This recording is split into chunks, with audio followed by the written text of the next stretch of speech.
नमस्कार मित्रों, अनंत कथा सागर चैनल में मैं डॉक्टर आदित्य पाराशरी आपका फिर स्वागत करता हूं। महाभारत कथाओं की श्रृंखला को आगे बढ़ाते हुए, जैसा कि पिछले एपिसोड में कथा चल रही थी कि जयद्रथ ने द्रौपदी का अपहरण कर लिया था और जयद्रथ को बंदी बनाकर, उसे दास बनाकर भीम और अर्जुन ले आए थे। युधिष्ठिर के सामने उसे पेश कर दिया था, फिर उसको छोड़ दिया था। जयद्रथ भाग गया था। तो पांडवों से पराजित होने के बाद युधिष्ठिर के सामने लज्जित होने से जयद्रथ चुपचाप मुंह नीचा किए हुए वहाँ से चला जा रहा था।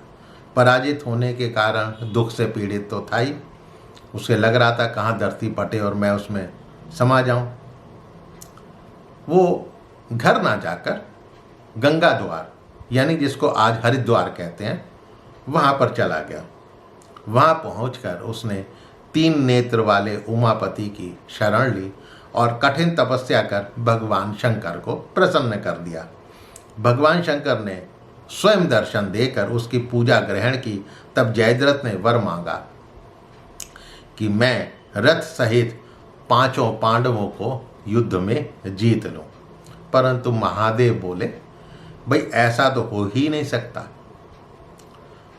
पांडव अजेय और अवध्य हैं।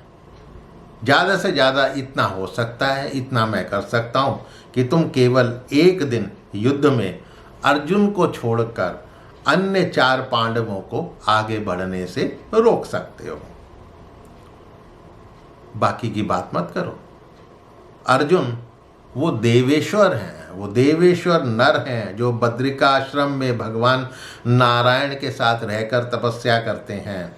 वे ही अर्जुन हैं। उन्हें तुम तो क्या संपूर्ण लोक मिलकर भी जीत नहीं सकते।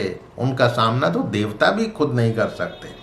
मैंने उन्हें पाशुपत नाम का दिव्यास्त्र दिया हुआ है, जिसके जोड़ का दूसरा अस्त्र दुनिया में तो कोई है नहीं। इनके सिवा अन्य लोकपालों से भी उन्होंने वज्र आदि महान अस्त्र प्राप्त किए हैं और तुम उन्हें हराने की बात सोच रहे हो।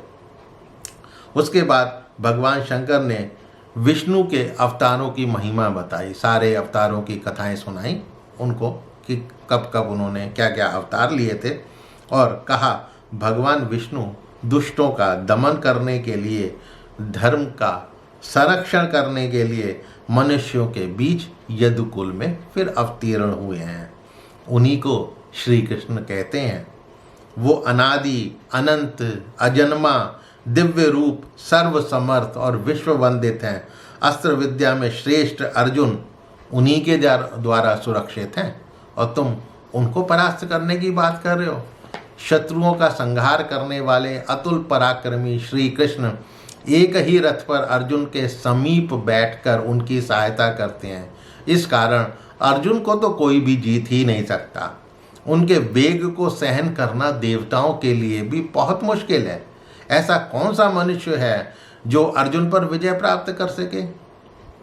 इसलिए जयद्रथ मेरी मानो, केवल अर्जुन को छोड़कर एक दिन ही तुम युधिष्ठिर की सारी सेनाओं को और अपने शत्रु पांडवों को भी जीत सकोगे। ये कहकर भगवान शंकर भगवती पार्वती के साथ वहीं अंतर्ध्यान हो गए और मंद बुद्धि जयद्रथ भी वापस अपने घर चला गया। कथाओं में ये पहला प्रकरण ऐसा आता है कि जब साधक ने तपस्या करी हो अपने अभीष्ट देवता की और देवता प्रसन्न होकर प्रकट हुए हों, और मतलब जब वर मांगने को बोला गया, जो उन्होंने वर मांगा उसको देने से मना कर दिया। और किसी कथा में ऐसा नहीं सुना। ये पहला प्रकरण है जहाँ पे अभीष्ट वर देने से किसी देवता ने मना किया हो। तो मित्रों, कथा कैसी लगी? अवश्य पसंद आई होगी। कमेंट बॉक्स में आप दे सकते हैं।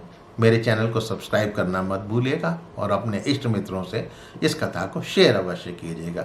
मिलता हूँ अगली कथा के साथ अगले एपिसोड में। तब तक के लिए नमस्कार।